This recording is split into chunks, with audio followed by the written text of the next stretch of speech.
Welcome to the Best Me podcast. Your best tomorrow starts today. I'm your host, Ellen Livingston. I believe showing up each and every day as the best version of myself doesn't happen on accident. It takes awareness and planning. On this podcast, I talk about planning for ways to improve my health, develop a sense of purpose in everyday life, and create meaningful connections so I can be the best me I can be. And so can you. Let's get started. Hey there, besties. It's me, Ellen. Thanks for listening today. The other day, I was watching the Olympics, and I just happened to be watching the men's 100-meter final race. Now, I'm not necessarily a track fan, so I don't know anything about the athletes who compete in this event. But I love watching track and field events during the Olympics. Now, I know this may sound silly, but I've always wished that I could run fast. And it's really silly because I've never been a runner, unless you count running to the refrigerator. Anyway, when I tuned into this event, I didn't realize this was an event that determines the fastest man alive. And to make it even more exciting than it was, because obviously all the runners were fast, it was so close, the winner had to be determined by a photo finish. It looked to the naked eye that Kashane Thompson from Jamaica had won. And here's something that I learned about racing. You know, as runners get close to the finish line, they all start leaning their heads forward. Well, it's not the head of a runner that must break the plane. It has to be the torso. An American Noah Lyles' torso crossed the finish line 0.005 of a second before Kashane Thompson. It was unbelievable. Now, naturally, Noah Lyles was ecstatic he had won. But what caught my attention about his victory celebration was when the camera was near his face, he pounded his chest and said, "Why not me? Why not me?" So, of course, I had to find out what he was referring to.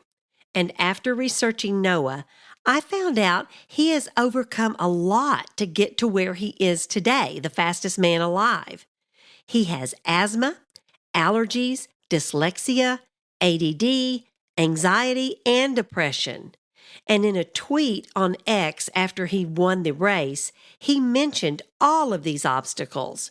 And then he said, "What you have does not define what you can become." Wow, I really love that. And he made another comment about the race that I loved. When talking about his competitors, he said, "Everyone in the field came out there knowing they could win this race." That's the mindset we have to have. What a great mindset. Everyone could have won that race. And Noah was saying, "Why not me?"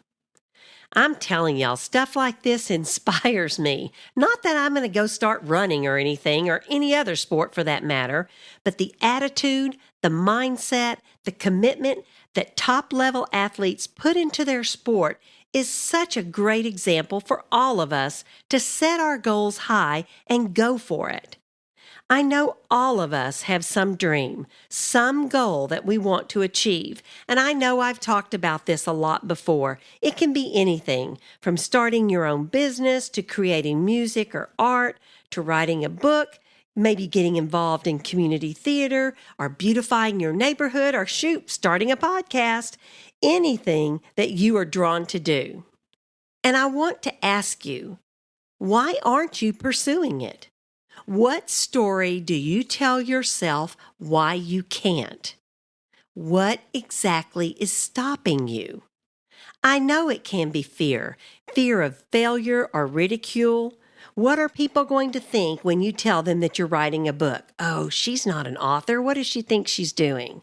Or you want to start acting. You can just hear it. What does she know? What does she think she is, a star? As Brené Brown said, there's nothing more vulnerable than being a creative. And I like to say, there's nothing more vulnerable than being yourself. Because when you take the steps to follow your heart and set your path in a direction of your own interest and talents, You will have critics.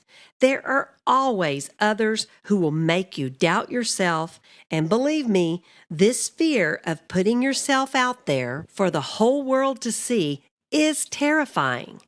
But I want to tell you about something Teddy Roosevelt said, and it's from a speech that he gave at the Sorbonne in 1911, the year after his presidency. And it's called the Man in the Arena speech. And it is one of his most famous speeches. And the part that I'm talking about is a small part of the whole speech. And it's the part that deals with stepping into the arena of following your dreams and dealing with the critics. And here's what he said. Now, it's a little long, but I'm going to read it because it's very inspirational. Here's what he said. It's not the critic who counts. Not the man who points at how the strong man struggles or where the doer of deeds could have done them better.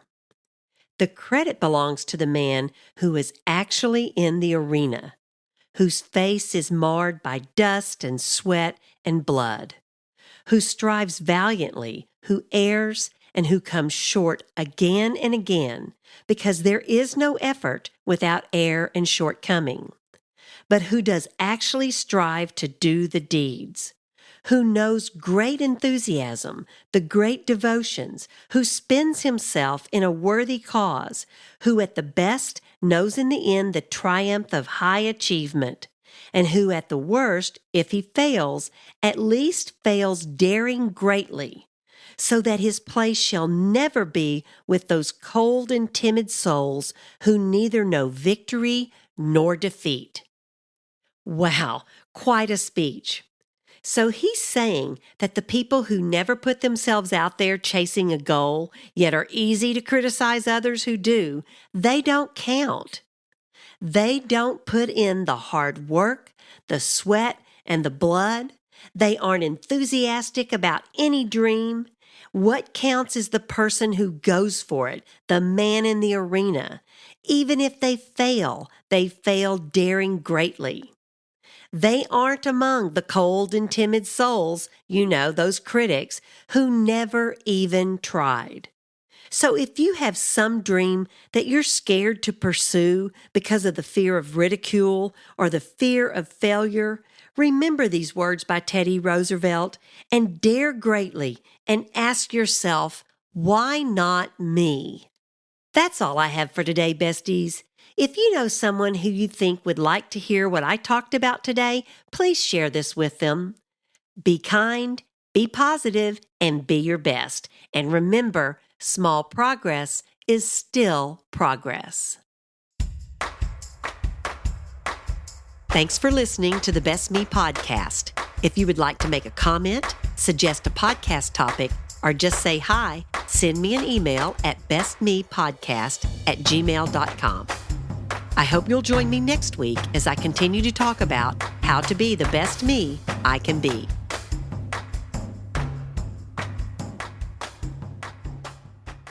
This episode was edited by Adam Boatwright. If you need any help with music, audio and video editing, or digital arts, be sure and check him out at adamboatwright.com. That's ADAMBOATRIGHT.com.